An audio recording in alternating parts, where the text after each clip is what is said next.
네, 오늘 예배 오신 여러분 환영을 축복합니다. 영상으로 함께 하시는 분들도 주님의 사랑이 충만하게 넘치길 바랍니다. 오늘은 마가복음 3장 1절로 6절까지 말씀을 통해서 믿음의 주인이라는 제목을 가지고 함께 말씀을 나누기 원합니다. 지난주에 우리가 안식일의 주인이라는 예수 그리스도의 말씀을 2장 마지막 부분들을 함께 묵상하면서 살펴봤는데, 예수님이 안식일의 주인이셨고, 그래서 우리가 율법을 지킨다라는 것이 나를 위한 것이 아니라, 나의 만족과 유익을 위해서 말씀을 인용하는 것들이 아니라 하나님을 위해서 또 주님을 위한 그런 인생이 되어져야 된다라는 것들을 이야기했고, 안식일의 정신, 멈춰서서 예수님이 나의 주인이라는 사실들을 고백하는 것, 그게 이제 안식일의 정신이고, 그게 이제 뭐 정확하게 안식일이 주일이다라고 이야기할 수는 없지만 어떤 주일에 우리가 생각해야 되는 안식일의 정신이라고 함께 이야기했습니다. 오늘 이제 3장으로 넘어갔지만 사실은 오늘까지의 말씀이 이제 마가복음의 서론에 해당하는 부분입니다. 첫 번째 예수님께서 이 갈릴리 지역에서 사역하셨던 첫 번째 부분들을 오늘 이제 마무리 짓고 있고, 2장에서 중풍병자의 이야기로 시작됐던 논쟁들의 오늘 마무리가 오늘의 본문이기도 합니다. 자, 1절을 보니까 예수께서 다시 회당에 들어가시니 한쪽 손 마른 사람이 거기 있는지라 라고 이야기합니다. 보니까 다시 회당에 들어가셨다라고 이야기해요. 여기서는 그리고라는 단어가 생략되어 있어요. 그리고 예수님께서 다시 회당에 들어가셨어요. 그러니까 2장에 이어지는 내용이라는 것들을 이야기하고 있습니다. 2장에서 예수님은 자신이 어떤 분이신가에 대해서 굉장히 많은 힌트들을 우리에게 주셨습니다. 그 중풍병자 사건을 통해서 예수님은 죄를 사하는 권세를 가진 하나님이다라는 것들을 주셨고, 또 비유로는 내가 신랑이다. 그래서 제자들과의 관계에서 혼인잔치에는 신랑으로 오신 예수님에 대한 이야기들을 했었고, 또 죄인들과의 관계에서 내가 고치는 의사다라는 이야기들도 해주셨고, 지난주에는 안식일의 주인이다라는 말씀들을 이제 예수님이 이런 분입니다, 이런 분이다, 정체성에 대해서 우리 가운데 힌트를 주셨습니다. 그리고 이어진 오늘 이야기에서 예수님은 안식일에 회당에 들어가셨고, 하필 거기에는 손이 마른 사람이 회당에 앉아 있었다라고 이야기하고 있습니다. 지난주에 우리가 살펴보았던 것처럼 유대인들에게 있어서 안식일은 하나님이 창조하셨던 그 창조 사건을 기억하는 날이고, 또 출애굽하셨던 그 사건을 기억하는 날입니다. 그러니까 유대인들에게 있어서 안식일을 기억한다는 것은 하나님의 창조와 출애굽, 나아가서는 새 창조, 그리고 메시아의 오심까지 기억하는 굉장히 중요한 날이라고 이야기했었습니다. 그런 날에 또 하필 예배의 장소인 회당에서 만나는 손이 마른 이 사람을 만난다는 것은 굉장히 어울리지 않는 옷을 입고 회당에 들어간 것 같은 약간 그런 느낌으로 우리 가운데 다가옵니다. 얘가 왜 여기 있지? 이 사람이 왜 여기 어울리지 않는 장소에 여기 앉아있지? 라고 우리 마음 가운데 들었고, 아마 그들도 그런 생각들이 들었을 것입니다. 손이 말랐다는 것은 손이 제대로 기능을 하지 못한다라는 의미입니다. 그러니까 마비되었거나 어떤 뒤틀렸거나 아니면 문자 그대로 말라버린, 그러니까 간을 앙상하게 한쪽 손만 말라버린 어떤 그런 상황들을 우리가 연상하게 합니다. 많은 학자들이 이 안식일에 만나는 이 손 마른 이 남자를 만나는 이것이 지금 현재 유대인들의 영적인 정체성들을 보여주는 모습이다라고 해석을 합니다. 그러니까 주일에, 그러니까 안식일에 회당에서 예배 후에 이 회복하지 못한 이 사람을 만나는 것 자체가 어쩌면 유대인들의 영적인 정체성들을 보여주는 모습이라고 이야기할 수 있다라는 것입니다. 그러니까 혼자만 이 슬퍼하고 있는 이 손 마른 사람들을 한번 생각해 보시면, 어쩌면 이 사람은 국어를 위해서 거기에 서 있었을 수도 있고, 어쩌면 매주, 어쩌면 내가 이번 주에는 회복될 수 있지 않을까라는 어떤 기대감들을 가지고 그 자리에 있었을 수도 있을 것입니다. 그런 생각을 하면은 오늘 예배를 드리고 있는 우리 마음 가운데 조금 부담이 되긴 합니다. 제 마음 가운데서도. 혹시 우리 중에 누가 손이 말라있진 않은가? 손 잘 움직입니까? 근데 혹시 발이 말라있진 않은가? 안전뱅이로 있지는 않는가? 혹은 우리가 영적인 회복이 필요한데 그 풍성한 예배 현장 가운데서 하나님의 회복과 은혜들을 경험하지 못하고 홀로 생뚱맞게 앉아있는, 그냥 그 은혜의 어떤 사각지대에 그렇게 있는 그 사람이 혹시 우리의 모습이라면 정말 슬픈 이야기가 될 수 있다라는 거예요. 이전에 이어지는 내용이 무엇입니까? 사람들이 예수를 고발하려 하여 안식일에 그 사람을 고치시는가 주시하고 있거늘. 아마 그 2장에서 이어지는 내용이라면 여기서 말하는 사람들은 바리새인들이었던 것 같습니다. 그리고 그들은 예수님을 주시하고 있었습니다. 주시하고 있다라고 이야기하는데, 주시한다라는 단어는 관찰하고 있다라는 거예요. 좋은 의미로는 관찰이 굉장히 좋은 의미겠지만, 오늘 여기서는 예수님을 안식일법 위반으로 고발하고자 감시하고 있었고 꼬투리를 잡으려고 하는 중이었습니다. 어쩌면 이 손 많은 사람은 매주일, 매 안식일마다 여기 있었겠지만 이 바리새인들이 한 번도 관심을 가져주지 않았는데, 오늘 마침 예수님이 회당에 들어가실 때 그때 생각이 난 거예요. 야, 예수님이 원래 그동안의 행적들을 보아하면 아마 이 사람 고치지 않을까? 그럼 당장에 집어넣을 수 있을 텐데 라고 이 손 많은 사람을 주목하고 또 예수님을 주목하고 있었습니다. 그렇게 생각하면 어쩌면 손 많은 사람이 보여주는 건 유대인이라기보다는 바리새인들의 모습이라고 보는 게 훨씬 더 정확하지 않을까라고 생각할 수 있습니다. 이 손이 말랐다라는 이 표현이 어디에 등장하냐면, 예수님께서 예루살렘에 입성하실 때 무화과 나무에게 열매를 요구하십니다. 근데 그때 때가 아니어서 없었죠, 무화과 나무가. 그래서 예수님이 저주를 하시죠. 그랬더니 그 다음날 어땠습니까? 무화과 나무가 말라버렸잖아요. 그리고 베드로가 신기하던, 예수님 진짜 말랐습니다라고 신기했던 그 말랐다라는 단어가 오늘 손이 마른 이 사람에게 썼던 단어와 동일한 단어라는 거죠. 그러니까 열매를 맺지 못하고 있는 무화과 나무와 같은 그 모습, 그게 오늘 예수님에게 어떤 안식일법을 고발할 것이 있냐 없냐를 찾아내고 있는 이 바리새인들의 모습이 그런 무화과 나무의 모습이고, 오늘 앉아있는 이 손 마른 사람의 모습이라고 우리는 생각해 볼 수 있을 것입니다. 뭔가 떠들썩한데, 뭔가 막 사람들도 많이 모이고 뭔가 사람들이 뭔가 많이 하는 것 같은데 정작 아무런 열매를 맺지 못하고 있고 아무런 기능을 하지 못하고 있는 그 모습을 오늘 주목하고 있다는 것입니다. 오늘 3절과 4절 계속해서 한번 같이 읽어보도록 하겠습니다. 우리 3절과 4절입니다. 예수께서 손 마른 사람에게 이르시되 한가운데 일어서라 하시고 그들에게 이르시되 안식일에 선을 행하는 것과 악을 행하는 것, 생명을 구하는 것과 죽이는 것, 어느 것이 옳으냐 하시니 그들이 잠잠하거늘. 사람들이, 특별히 바리새인들이 뻔히 관찰하고 감시하고 꼬투리 잡으려고 하고 있다는 사실들을 예수님이 알고 있음에도 불구하고 그 손 마른 사람을 예수님은 한 가운데로 초청하십니다.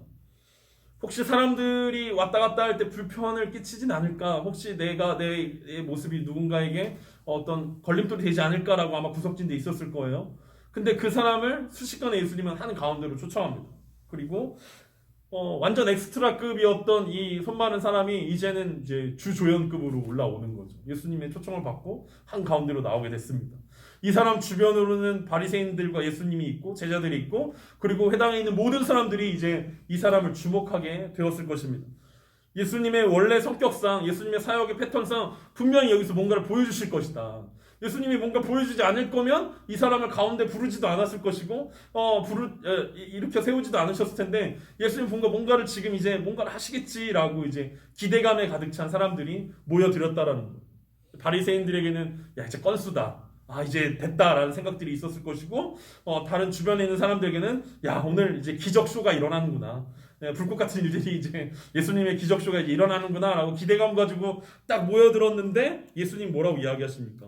예수님은 그들이 무엇 때문에 예수님을 주목하고 이 손 마른 사람을 주목하고 있는지 아셨던 것 같아요. 그래서 4절에서 이야기했던 것처럼 안식일에 선을 행하는 것, 그리고 악을 행하는 것, 생명을 구하는 것, 그리고 죽이는 것, 어느 것이 옳으냐라는 초등학생 수준의 질문을 예수님이 그들에게 던지고 있습니다. 사실 바리새인들은 우리가 예수님의 관점으로 늘 성경을 보다 보니까 이제 천하의 나쁜 사람들이잖아요. 회칠한 무덤 같은 사람이고 독사의 자식들이고 도끼가 나무뿌리에 올려져 있는 아주 나쁜 사람들인데, 이때 당시의 바리새인들은 경건한 사람들이었습니다. 그리고 존경받는 사람들이었어요. 아무도 기대하지 않는 이때에 이 바리새인들은 메시아를 기다리고 하나님의 나라의 회복을 기다렸던, 누구보다 율법을 잘 알고 있었고 잘 알 뿐만 아니라 잘 지키고 있었던 사람들이라는 거죠. 그러니까 굉장히 사람들에게 존경받는 사람들이었고 사회적 지위와 명성이 있는 사람들이었고 신앙으로서는 굉장히 흠이 없는 사람들이었다는 거죠. 그런 사람들에게 예수님이 이런 초등학생적인 질문들을 던지는 거예요. 선이냐 악이냐, 살리는 거냐 죽이는 거냐. 우리는 지금 봐도 이거 너무 쉬운데 라고 생각할 수 있지만 사실은 이 질문의 의도를 알고 있었기 때문에 바리새인들은 쉽게 대답할 수가 없었습니다. 왜 그렇습니까? 지금 바리새인들이 하고 있는 일들이 어떤 일들이었습니까? 예수님은 단순히 이게 지금 안식일에 해당하는 질문을 던진 것이 아니에요. 예수님은 지금 이 율법이라는 그것에 얽매여져 있는 이 상황 가운데서 바리새인에게 그들의 전체 삶을 두고 질문하고 있는 거죠. 그러니까 여기서 만약에 이 바리새인이 대답을 잘못하면 자신들의 인생 전체가 부인하는 거, 자신들이 스스로 부인하는 거죠. 아니, 내가 지금까지 해왔던 게 악을 행하는 거였나? 내가 지금까지 해왔던 게 사람을 죽이는 일들이었나? 그런데 예수님이 보기에는 그랬다라는 거예요. 이 율법에 얽매여서 사람을 살리는 일이 아니라 사람을 죽이는 일들 가운데 이 바리새인들이 동참하고 있었다라는 거죠. 사실 바리새인들이 지켰던 율법에는 생명이 위독한 경우에는 사람을 살려주게 되어 있습니다. 그러니까 위독한 경우. 근데 바리새인들이 생각하기에 지금 이거는 전혀 위독하지 않다라는 거예요. 이 사람은 지난주에도 있었고 지지난주에도 있었고 계속 있었고 그냥 나중에 안식일 끝난 다음에 예수님이 고쳐주시면 자기네들이 아무 안 하려고 했는데 진짜 그랬는지 모르겠지만 어쨌든 마음속으로는 그렇게 생각했다라는 거예요. 안식일 끝난 다음에 고쳐주면은 그리고 그게 그들이 가지고 있었던 지금까지의 믿음이고 신앙이고 그들이 지켰던 율법인데 굳이 예수님이 왜 안식일에 이 회복이라는 하지 말아야 할 일들을 하려고 하냐라는 것이 이들의 궁금증이었다라는 거죠. 그래서 이들이 쉽게 질문에 대답할 수 없었고 이들이 자신들의 믿음이 부인당하는 것처럼 느껴져서 화가 더 났던 것 같습니다. 왜 이런 문제가 생겼습니까? 그들이 율법을 지키는 것이 그들에게 믿음이라고 생각했어요. 그래서 자신들이 지킬 뿐만 아니라 지키지 않는 사람들에게 문제가 있다라고 생각했습니다. 지키지 않는 사람들보다 자신들이 훨씬 낫다라고 생각하는 경우였다라는 거죠. 우리 유명한 누가복음 18장에 바리새인과 세리의 기도가 등장합니다. 거기 이제 막 그 기도할 때 바리새인을 뭐라고 소개하냐면 스스로 옳다고 여기는 사람이라고 이야기해요. 스스로 옳다고 여기는 사람. 쉬운 말로 이야기하면 스스로 믿음이 좋다라고 생각하는 사람. 스스로 믿음이 있고 믿음이 신실하다고 생각하는 그 사람이 자신의 기도와 세리의 기도를 비교하면서 이제 이렇게 기도하는 장면이 누가복음 18장에 등장합니다. 왜 오늘 이 선이냐 악이냐 살리냐 죽이냐의 문제가 생겼냐면 이 바리새인 스스로 자신들이 믿음이 있다라고 생각했기 때문에 그런 거예요. 우리가 처음 믿음을 가졌을 때는 이게 은혜라고 생각합니다. 근데 이 믿음의 시간들이 오래되면 오래될수록 마치 자기가 믿음의 주인인 양 생각하게 된다는 거죠. 바리새인들도 처음에는 그렇게 생각하지 않았을 것입니다. 내가 유대인으로 나를 불러주신 하나님 감사하고 우리에게 그래서 율법을 주셨기 때문에 우리가 이 율법을 잘 지켜야 된다. 이런 자세로 이들이 접근했겠지만 시간이 지나면 지날수록 점점 믿음의 주인이 자신들이 되어가는 모습들을 그들이 보게 되었다라는 것입니다. 다른 영혼들에게 관심을 갖기보다는 내가 구원을 받았고 내 신앙의 지경이 점점 올라가고 사회적 지위와 명성이 올라가는 것에 그들은 점점 더 관심을 쏟게 되었다라는 거예요. 그러면서 자기 믿음으로 다른 사람들을 판단하게 되는 거죠. 죄인이네, 세리네, 몸을 파는 여인이네, 율법을 지키지 않네, 안식일에 일을 하네, 이 믿음 없는 사람들 어찌할꼬, 하나님의 사랑을 잘 모르는 사람들 이 사람을 도대체 어찌할꼬라고 답답해하고 한탄하고 속상해하면서 걱정하는 척하면서 자신들이 높아지고 있었던 그런 모습 때문에 오늘 예수님이 이런 질문을 했다라고 생각이 되어집니다. 지난주에 제가 그 영상 보내드렸잖아요. 그 CGN TV에서 했던 안녕히 계세요 하나님. 보셨는지 모르겠지만 어쨌든 거기 내용을 보면 대부분의 청소년들이 왜 교회를 떠나는가라고 했을 때 어쨌든 관계들 때문에 떠난다라는 거예요. 근데 그 중에 이제 대부분은 목회자와의 관계 때문에 교회를 떠난다라고 이야기합니다. 중직자와의 관계에서 혹은 옆에 선배와의 관계에서 주변의 친구들과의 관계에서 그것 때문에 떠난다라는 어떤 이야기들을 했습니다. 그러면서 막 제가 또 나로 인해 떠나보냈던 수많은 사람들을 주마등처럼 생각나면서 나로 인해 얼마나 많은 사람들이 떠났을까. 연자맷돌을 내가 매야 되는구나. 어찌할꼬라는 생각들이 들었는데 그 떠난 친구들의 이야기를 들으면서 저 모습이 맞아 내 모습이었는데 맞아 나도 저렇게 믿음이라는 잣대로 정죄했는데 왜 믿는데 바뀌지 않아? 왜 변화되지 않아? 왜 믿음으로 이기지 못하니? 믿음으로 더 봉사해야지. 믿음으로 더 섬겨야지. 믿음으로 돌파해야지 라고 강요했고 그렇게 반응하지 못하는 사람들을 향하여서 믿음이 없고 믿음이 적다라고 이야기했던 그 모습이 바로 내 모습이었다라는 거죠. 그리고 그 모습이 바로 내 모습이고 이 모습이 오늘 성경에 나오는 바리새인들의 모습이라는 거예요. 믿음이 적은 사람들이라고 이야기하면서 마치 자기가 믿음이 있냐, 믿음의 주인이고 내가 믿음의 고수인 양 이야기했던 이 모습이 내 모습이었다라는 거죠. 로마서 13장 10절에서 바울이 뭐라고 이야기하면 사랑은 이웃에게 악을 행하지 아니하나니 그러므로 사랑은 율법의 완성이다라고 이야기하고 있습니다. 그러니까 내가 사랑해서 믿음을 걱정해 주는 게 아니라 내가 믿음의 주인이기 때문에 믿음이 없는 것에 대해서 안타까워하고 걱정해 주는 척했던 그런 모습들이었다는 거죠. 오늘 로마서 말씀이 그런 거예요. 율법의 완성이라는 거. 사랑이 율법의 완성이라면 우리가 알고 있고 우리가 믿음이라고 생각하고 우리가 어떤 이것들을 지킨다라고 생각했던 이 개념의 가장 상위 개념이 뭐냐면 사랑이라는 거죠. 바울은 고린도전서에서 수많은 문제를 가지고 있었던 고린도 교회에 편지를 보내면서 율법대로 처리해라고 이야기하지 않습니다. 우상숭배? 율법대로 처리해. 간음했어? 율법대로 처리해 라고 이야기하지 않고 예수님의 마음으로 처리하라고 이야기합니다. 왜냐하면 그게 사랑의 완성이기 때문에. 율법대로 처리하면 얼마나 좋습니까? 우상숭배했어? 간음했어? 그러면 그냥 율법대로 그냥 정죄하고 치리하고 끝내면 되지 라고 이야기할 수 있지만 바울은 절대로 그렇게 이야기하지 않고 사랑으로 덮어주라고 이야기하고 사랑으로 이해하라고 이야기하고 인내하라고 이야기하는 모습들을 우리는 기억할 수 있습니다. 오늘 바리새인들에게 필요했던 것은 바로 그 사랑이에요. 왜냐하면 율법의 정신이 사랑이기 때문에 그렇습니다. 하나님을 사랑하고 이웃을 사랑하는 것. 다시 그 정신으로 돌아간다면 이 바리새인들의 대답은 쉬울 수밖에 없습니다. 선을 행하는 거고 영혼을 살리는 것입니다 라고 이야기하는 간단한 문제였다라는 거죠. 이렇게 대답하지 못하는 바리새인들을 향해서 5절에서 예수님이 이렇게 이야기합니다. 그들의 마음이 완악함을 탄식하사 노하심으로 그들을 둘러보시고 그 사람에게 이르시되 내 손을 내밀라 하시니 내밀매 그 손이 회복되었더라. 예수님은 대답하지 못하고 있는 바리새인들을 바라보시면서 그들의 마음이 완악하다라고 표현합니다. 굳어져 있다라는 거야. 딱딱하게 굳어져 있다라는 거야. 하나님의 은혜가 그들의 마음을 녹이지 못할 정도로 그들의 가치관과 그들이 믿음이라고 부르는 것들을 수용하지 못할 정도로 그들의 마음은 딱딱하게 굳어져 있었다라고 이야기하고 있습니다.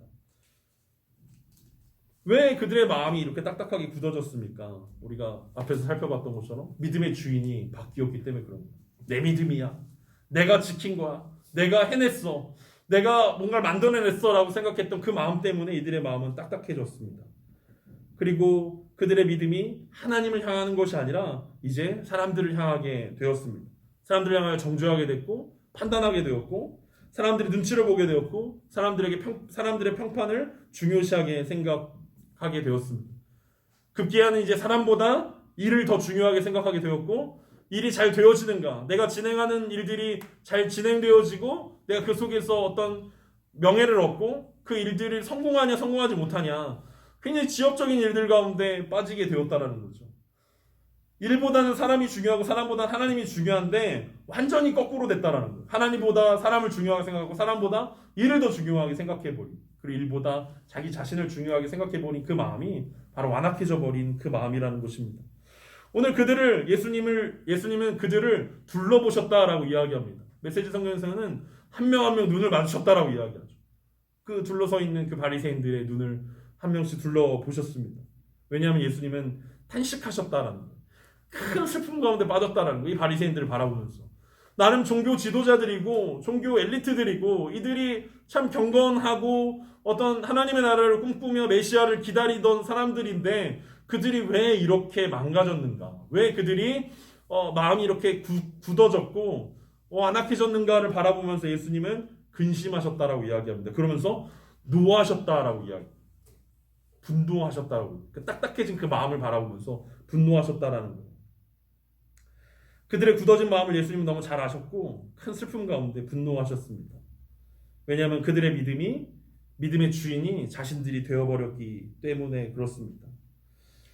교회에서도 우리가 믿음을 굉장히 강조하지 않습니까? 왜냐하면 우리 종교개혁 시대 때 오직 믿음이라는 구호를 외쳤기 때문에 믿음, 구원의 확신 이런 것들이 굉장히 중요합니다. 근데 우리가 이것들을 중요하게 생각하고 외치는 것들이 좋지만 잊어버리면 안 되는 것이 있는데 이 믿음의 근원이 누구냐라는 것입니다. 믿음의 주인이 누구냐라는 거예요. 믿음의 주인이 누구겠습니까? 예수 그리스도 아니겠습니까? 오늘 5절 뒷부분 보면은 그 손 마른 사람이 이제 마침내 논쟁 가운데 이제 손 마른 사람 아까 이렇게 세웠는데 이제 예수님이 말을 거십니다. 그 사람에게 이르시되 손을 내밀라. 그리고 그 사람이 손을 내밀매 그 손이 회복되었다라고 이야기하고 있습니다.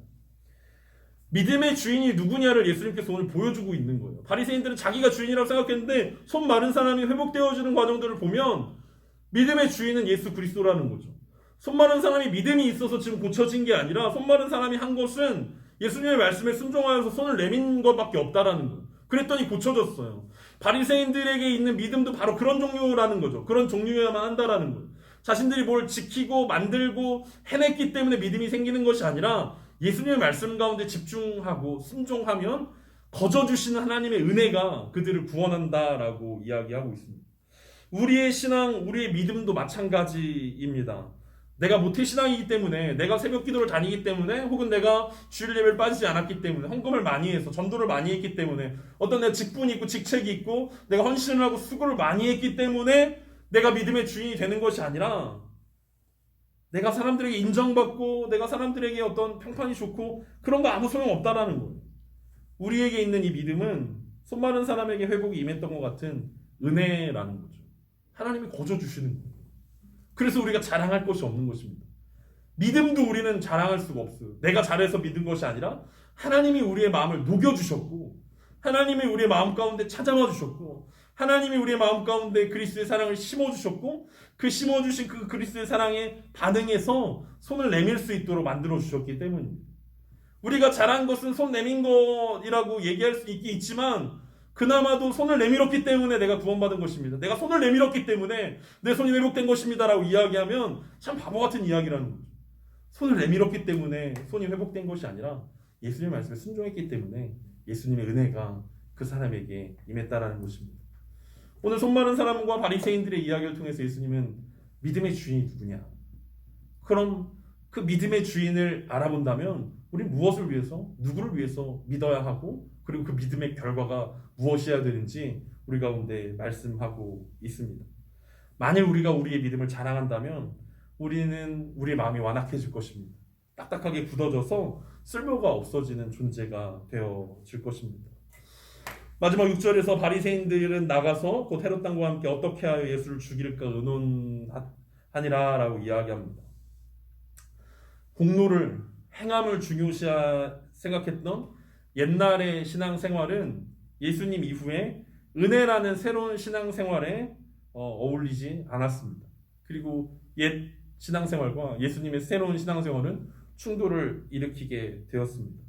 그래서 놀랍게도 오늘 바리새인들은 헤롯 당이랑 손을 잡았습니다. 이게 왜 놀라운 이야기냐면 바리새인들은 앞에서 얘기했던 것처럼 메시아를 기다리며 개혁을 꿈꾸는 사람들이었고 헤롯 당은 헤롯 왕을 옹호하면서 헤롯 당 중에는 어떤 사람은 헤롯이 메시아다라고 생각하는 사람들도 있었어요. 그 현실에 안주하고 거기서 너무 크게 막 요동하지 않아서 자꾸 로마의 심기를 불편하게 해서 로마가 다시 막 와가지고 우리 괴롭히게 하고 힘들게 하는 것보다는 그냥 헤롯 왕의 말 잘 듣고 이 시대를 그냥 이렇게 지혜롭게 잘 살아가자라고 이야기했던 보수적인 사람들이었다는 거예요. 개혁을 원하는 사람과 보수적인 사람들이 손을 어떻게 잡냐라고 생각할 수 있는데 오늘 예수님 때문에 손을 잡았습니다. 그리고 이 사람들은 오늘 3장 1절, 3장 6절을 잡았고 이게 12장에 가면 또 그 가이사에게 세금 바치는 문제 때문에 또 이들이 연합군을 펼쳐서 또 질문하는 장면이 등장합니다. 말도 안 되는 것 같은데 이들이 손을 잡아서 예수님을 공격합니다. 그리고 마지막 예수님이 십자가에서 죽으실 때는 모든 연합군들이 다 모이죠.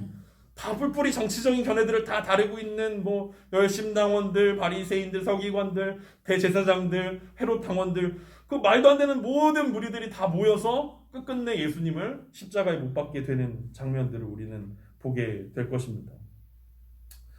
그들이 손을 잡아서 했던 게 무엇입니까? 어떻게 예수를 죽일까 의논했다라는 것입니다. 재밌는 것은 오늘 예수님을 죽인다라고 이야기했던 이 표현이 어디 등장했냐면 바로 직전에 2장에서 예수님께서 포도주와 새 부대 비유할 때 나왔던 그 단어입니다. 죽일까 같은 단어예요. 그러니까 새 포도주를 헌 가죽 부대에 넣으면 어떻게 된다고 그랬어요? 터트려진다라고 그랬죠. 그러니까 터진다라고 표현할 때 그 단어랑 죽일까 할 때 그 단어가 같은 단어라는 거죠. 예수님의 신앙생활, 예수님이 말씀하셨던 은혜로 말미암은 이 신앙생활과 바리새인과 이 헤롯 당원들이 이야기했던 옛 방식의 신앙생활은 서로 맞지 않았다라는 거예요. 그리고 결국 충돌이 일어나게 되었고, 그리고 가죽 부대가 터져버렸던 것처럼 결국은 예수님을 죽이게 되어진다라는 거죠. 그런데 오늘 이야기를 보면서 혹시 우리 안에도 이 바리새인과 헤롯 당이 손을 잡고 있는 모습들이 있지 않나라는 것들을 생각해 봅니다. 우리가 나를 바라볼 때는, 우리 스스로를 바라볼 때는 우리는 이제 자유주의에 가까운 모습들로 우리 스스로를 바라봅니다. 그런 형식과 어떤 위선과 외식하는 것들을 주의해야지라고 어떤 헤롯당적인 자유주의적인 율법 폐기론자가 되어져서 그런 형식에 얽매이면 안 된다라고 이야기합니다. 근데 또 다른 사람들을 바라볼 때는 우리는 또 철저한 율법주의자가 되어서 이런 법도 모르는 신앙의 신자도 모르고 믿음의 미음도 모르는 사람들이라고 어떻게 이렇게 시간이 지나도 신앙이 자라나지 않냐라고 철저한 율법주의자의 모습으로 우리는 변할 때가 있습니다. 우리 마음 가운데서 말도 안 되는 이 두 그룹이 손을 잡는다라는 거예요. 그래서 마음이 완악해져 버린다라는 거죠. 신앙이 자라가야 되는데, 성장해야 되는데 우리는 교묘하게 피하는 방법들을 배워간다라는 거죠.